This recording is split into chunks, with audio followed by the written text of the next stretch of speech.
I want to show you something that's a little bit shows you exactly how corporate America operates. So, in opposition to left, you may think that politics is its own discrete category separate from the rest of your life, but I can tell you right now, that's not how the bourgeoisie see it. All right? They understand that everything's interconnected. And behind closed doors, this is what they sound like. So, the piece I want you to understand here is that there's consequences to signing a call. Right? You're giving a lot of information, personal information, to the union when you sign a call. You're giving them your name, your phone number, your address, your email. That's praxis. Did you know if you're approached by someone asking for your personal information or sent a link to sign something, including your email, phone number, social media account, consider whether or not this is someone you can trust. Remember, it's your right and your choice whether to talk to any person or group or share any of your personal information. What do I get in exchange for sharing that private information? If somebody's willing to give you something for your signature, it's because it has value to them.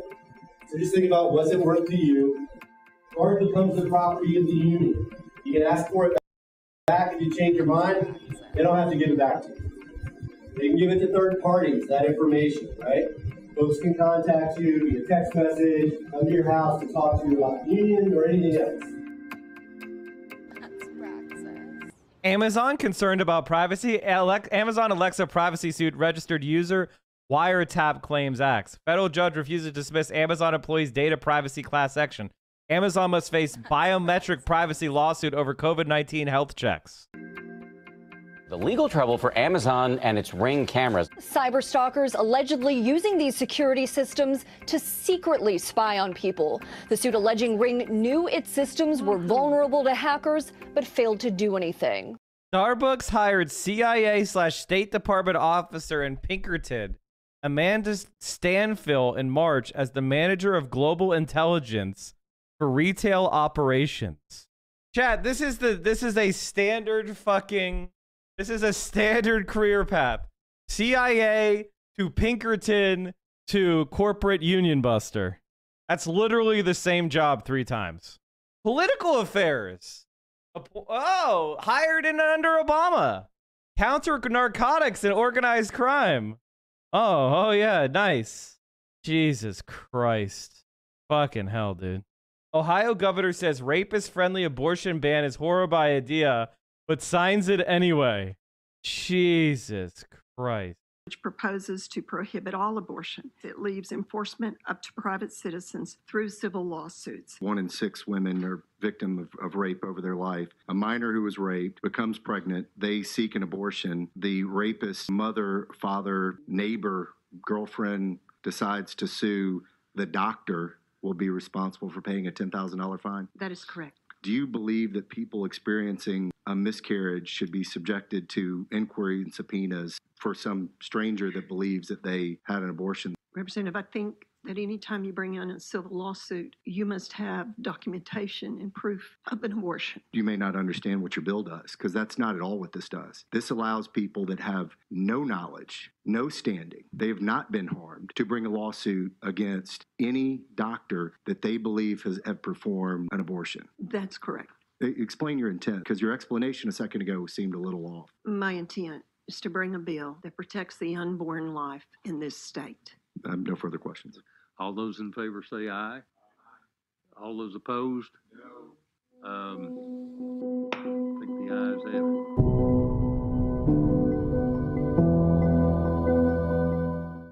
By the way, Bob Freeman here was arguing against it, and a woman wrote the bill. Fucking batshit. I think that so many people across the country are looking at Kansas tonight. If we can do it here, we can really do it anywhere.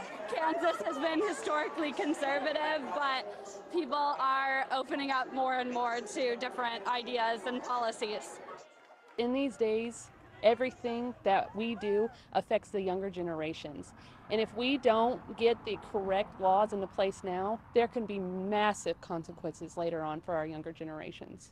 I have a daughter, and it's very important to me that if anything were unfortunately ever to happen to her, that if she were raped, if she had a pregnancy that didn't go according to plan, that she would have the option. Pretty good. Pretty good. I think people should celebrate this, you know? And in the gambling markets, the Democratic chance of holding the Senate has increased a little bit. So they're at 55%, Republicans at 47. That adds up to greater than 100. Welcome to gambling. You have to pay a VIG. But I think this is a pretty fair thought. And you know what? Take your victories. Take your victories when you can. Sometimes it can be hard when we're going through so many dangerous and shitty things happening to stop and say, hey, this was actually pretty fucking significant. This was pretty fucking based. And there's nothing wrong with taking a moment and going, damn, we won. We fucking won. So, you know, that's kind of my attitude. Okay, generic ballot polling. We have new polls, chat. August 1st, Monmouth, Dems up by 3. YouGov, August 2nd, Dems up by 4. Morning Consult, July 31st, Dems up by 2. So overall, the Democrats, since Roe v. Wade was overturned, have like significantly boosted their generic performance. They've had a comeback month. Have you seen this? Maybe we need to have some sort of legislation that requires Constitution alive and biblical citizenship training in our schools. And that's how we get things turned around. But there has to be real leadership from the Republicans, especially. Biblical leadership? What the fuck does that mean? First of all, you've never read the Bible, Lauren.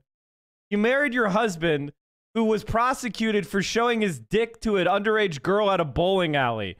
You're not exactly living a biblically sound life, you fornicator. Man, now I get it. It's funny to call someone a fornicator. Jesus Christ. I have a video on America nuking islands from AJ Plus. Let's do some React content, huh? The U.S. dropped nuclear bombs on their islands for 12 years. Excuse me. Let's watch this. This seems fun. You want to see how the United States was trying to exterminate life on this planet and polluted it with radiation from constantly detonating nukes? You guys know we've already detonated thousands of nuclear bombs on the Earth. In the atmosphere and on the surface, we've already detonated thousands of bombs. And then once we started realizing that we could no longer make steel that wasn't slightly radioactive, we were like, we should probably stop. The biggest nuclear weapon the U.S. detonated wasn't in Hiroshima or Nagasaki. It was in the Marshall Islands. Those are It was here in bombs. these atolls located halfway between Hawaii and Australia that the U.S. detonated a weapon codenamed Castle Bravo. And it was about 1,000 times the force of the bomb dropped on Hiroshima. The Marshall Islands is mostly made up of atolls, which are ring-shaped coral reefs with a lagoon in the middle. And some of these atolls were still inhabited when the nuclear fallout dropped from the sky onto people's bodies. My cousin Erosi, he was on top of a tree whenever the powder fell. He died when he was a teenager. In fact, the U.S. tested 67 nuclear weapons in the Marshall Islands, and the damage they caused was unthinkable. Malformed babies, jellyfish babies, some people call them. The long-term side effects are still hurting people to this day. Cancer rates in the Marshall Islands, in the Marshallese community, are higher than the general population. And after testing nuclear weapons on their islands, the U.S. studied the Marshallese people without their consent. The United States chose us to be guinea pigs to develop their weapons. The Marshall Islands gained its independence from the United States in 1979. But when it was a U.S. territory, it was abused as a testing ground for nuclear weapons. The world is afraid of America because of that. Hydrogen bomb was created in the Marshall Islands. I'm still thinking, why Marshall Islands? Why us? Polar Hydra fan, thank you for the prime. Nason Locken is a nuclear survivor, who like many other Marshallese has now moved from the islands to Arkansas. She was just a year old when the Castle Bravo explosion detonated, and she was directly affected by radiation growing up on the contaminated Rongelap Atoll. I remember people get really, really sick all the time. Sick with thyroid, sick with cancer. I was angry because a lot of my cousins, like my cousin Liggett, he went back in a box. From 1946 to 1958, the U.S. tested 67 atomic weapons. You've probably on the seen this test footage before, chat. The U.S. towed a bunch of World War II era ships and nuked them to test. This is like some of the tests they did to test the effectiveness of nuclear bombs as anti-ship weapons. Islands. None more destructive than Castle Bravo, tested in 1954. The US Army actually wasn't expecting the Castle Bravo explosion to be as big as it was. The materials used in the weapon actually fissioned in such a way that the bomb nearly tripled its yield and drastically expanded the blast radius. Camera position, 50 miles at 10,000 feet. And then there was the wind. It blew in a different direction than what the scientists expected, and carried nuclear fallout to nearby populated islands. Even so, the winds were within the area of acceptable fallout. That's the word they used, acceptable fallout. On the atoll's upper islands, this H+5 to H+50 hour dosage ran from possibly 1,500 to 3,000 Roentgens, well above the lethal human dose. The devastation was massive. The frame size of the picture is 14 by 18 miles. The film is running at normal speed. Nason wasn't on Rongelap that day. She was on nearby Kwajalein Atoll where the US Army had set up a base camp. But Nason's family was on the exposed island, and she described what her family saw. My uncle John Anjine, he was having coffee 5 or 6 o'clock in the morning, and they saw a bright light. Smoke went up all the way up to the cloud. And then when it reached the cloud, it exploded. It was louder than thunder. They were so scared that women and children ran into the bush and hid there. According to her family, that's when the powder started falling. Fallout of the radioactive particle now begins for a period of 10 hours or more. My cousin Erosi, he was on top of a tree whenever the powder fell. And he ran to the ocean because he was burned all over. And it got worse. Nobody told him anything. All day long and all night long, the powder fell on the island. People were sick, diarrhea, stomachache all over their body. The next day, their hair fall out. A majority of those receiving the heaviest radiation reported some transient nausea on the first or second day. Some loss of hair was a frequent symptom. Most of the Marshallese in this category developed multiple skin lesions, predominantly on the scalp, back of the neck, and feet. On the third day, a ship came, and a seaplane came, and this guy named Oscar de Broom said, everybody get on board. If you're thinking about staying back, you're gonna die. So everybody got on board. 229 Marshall Islanders and 28 American service personnel were evacuated to Kwajalein for survey and treatment. Hundreds of lives were harmed and disrupted, all to test these deadly bombs. And this history of colonization and destruction isn't taught in American classrooms. The Marshall Islands is located in the middle of the Pacific Ocean. Benedict Madison wants to make sure that both Marshallese and Americans don't forget about this history. Around World War I, Japan took over the Marshall Islands. The Caroline and Marshall Islands, which were mandated to Japan after the World War, and which she seized for her own when she left the League of Nations. They were pushed out by the Americans in 1944. Out of the war, the United States inherit many new Pacific islands. And soon right after, the United States was looking for a place where they could test nuclear weapons. Even though the US had killed more than 200,000 people by dropping nuclear bombs on Hiroshima and Nagasaki, the very next year it decided to test even more nuclear weapons. In 1946, Bikini Atoll in the Marshall Islands was the scene of the first of these tests. This was Operation Crossroads. Over the next 12 years, there were other operations too. Operation Sandstone, Greenhouse, Ivy, Hardtack, and Operation Castle, with the devastating Bravo explosion. Because of his remoteness, and also because of his small indigenous population, the United States chose the Marshall Islands. These islands in the Pacific, Bikini, Kwajalein, and Eniwetok, were chosen because no populated areas would be put in danger. But populated areas were put in danger. All of those exposed were taken to Kwajalein Hold for on. a complete physical examination. Hello? All right, hold on 1 second, chat. Oh boy. Oh boy. Oh boy. Were carried out. We had to watch the radiation doses received. They stripped them naked. So these men, Did they you hear saw that, their chat? mother, their sister, their grandmothers naked, right Did in you front hear of that? them. Nason said that this happened for 3 months. Not me. Can you hear the video? After the natives were evacuated, radiation survey teams Okay, were it's so flown back weird. to the My exposed atoll, mixer on where Streamlabs studies were crashed, made and which is water great. and We'd love to soil hear it. samples taken. After 3 years in exile, the people of Rongelap were sent back. My uncle said, "Are you really going to take us back to Rongelap when it's still contaminated?" They said, "It's true." Honest to God, Streamlabs, for some reason, chat, Streamlabs has just completely broken for me over the past like 2 weeks.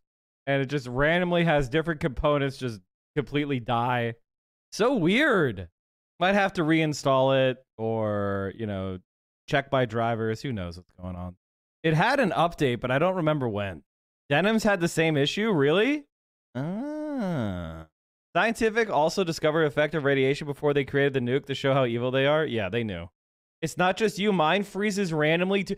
Oh, God damn it. Well, that would have been nice to know. It's contaminated, but it's not dangerous. You can live on it. Nason says that's when the medical Did you open as problems admin? started. No. I was 4 years old at the time. My mom and dad. Oh, I think there's some weird update. Because I tried No Man's Sky the other day, chat, and it wouldn't save. Like, it wouldn't auto-save. It's so weird. Like, the saving wouldn't work. It'd be like, game saved, and then it wouldn't save the game. It was fucking ridiculous. Think of all the great medical research they got to do while they're helping these people. That's exactly what they did. No Man's Sky seems like they've really updated it. Although, you know, the procedurally generated creatures are not as, like, variable as you would, and like, minerals and shit are not as, like, or maybe the ones I've run into are not as wild as you would hope. It still feels dead inside. No, there's stuff happening. It's okay. Family went on the trip back to the island. I grew up on the island. I remember people get really, really sick all the time. Babies were born and no shell to the back of their head, you know. You can see their brain.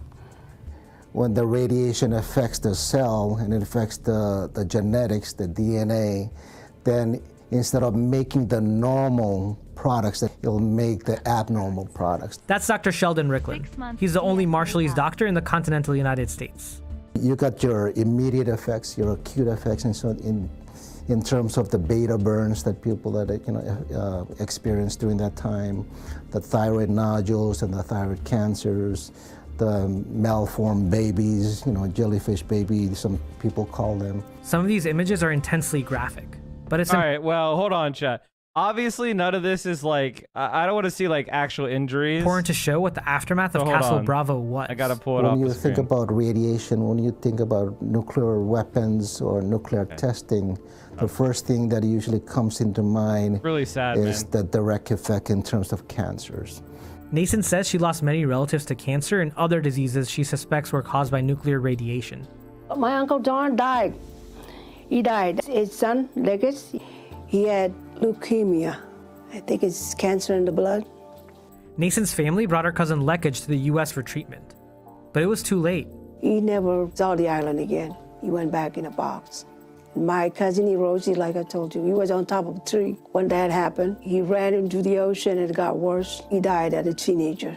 This is a picture of Hiroji being inspected by Dr. Robert Conard of the Atomic Energy Commission. Hiroji and other Marshall Islanders were studied for their exposure to nuclear fallout without their consent. Significant blood changes were found in patients from the heavier fallout areas, including pronounced lowering of both platelet and leukocyte counts. The U.S. called this Project 4.1. American doctors come to the island every year in January and check us, taking blood, urine, and then doesn't tell us anything. For more than 30 years, the Atomic Energy Commission studied the Marshallese people, and they didn't know they were being studied until documents were declassified in 1994.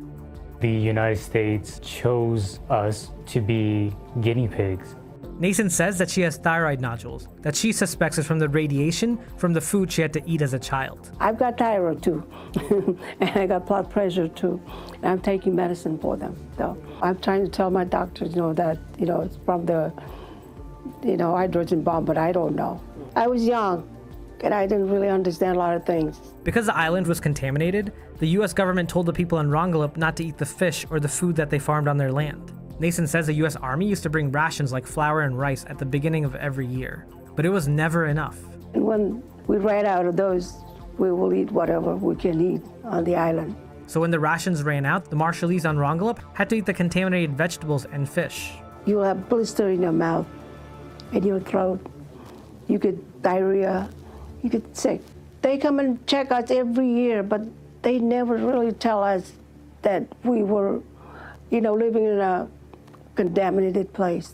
Even though the United States knew that the people of Rongelap were dying from leukemia and other cancers, the US government didn't help evacuate these Marshallese from their contaminated island. So the people of Rongelap called on Greenpeace for help and used the group's Rainbow Warrior ship to flee the contaminated atoll for good in 1985. The United States didn't want to help because they said it's okay to stay there. So the Greenpeace took them. You can't live on that island. You will still be sick. It's contaminated. You can't go back there. Dr. Ricklin says the nuclear radiation has also caused long-term ill effects for the Marshallese in terms of their diet and lifestyle. You think, wait, your diabetes cannot be caused by the radiation. Your high blood pressure cannot be caused by radiation. But if you change a group of people's way of living, where you get your food, what type of foods you're able to eat. You cannot eat from the ocean anymore because it's radioactive. You cannot gather your foods from the islands because it's radioactive. How's that diesel leak in Hawaii going again? Dragon Army, thank you for the 500 bits. Yeah, it's pretty terrible. And you substitute that with canned goods, with preserved foods, with all these foods that are not healthy, that are not your normal Marshallese diet. That definitely has an effect on the health today of Marshallese and health today of Marshallese in the future. So what has the US done in response to all the damage from nuclear testing in the Marshall Islands? Well, in the late 1980s, it promised $150 million in a trust fund as compensation to the Marshallese people suffering medical problems. But that money, distributed over time across all the people who had been harmed, doesn't amount to much. $35 a quarter for one person. $35 every 3 months. That's what Nason receives from the US government for making her homeland uninhabitable. There was over $100, but now it's $35 a quarter. Can you live on that? Nason left the Marshall Islands in the 70s and now lives in Northwest Arkansas. And she loves playing with her dogs. This is Biggie, that's what is Rosie, and that's Milkshake. Even though she can't go back to Rongelap Atoll because it's contaminated, Nason says she wants to spend her retirement on another atoll back in the Marshall Islands. I've been here too long. I came in 75. I've been working all my life. I want to go back and relax. Sit by the ocean on the beach. Be a beach bum. And here in Arkansas, where the Marshallese population numbers more than 15,000, a new generation of Marshallese is keeping the history of the island's nuclear legacy alive. In part 2 of this series, we explore how the Marshallese community moved to Arkansas and what's causing this mass migration.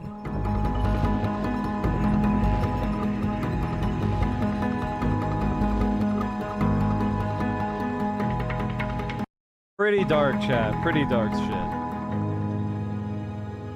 Yeah, the US constantly does stuff like that all over the world, and it's like, what? Why do people hate us? And then, ironically, the people that we abuse the most flee to where? The United States, where they receive nativist hate.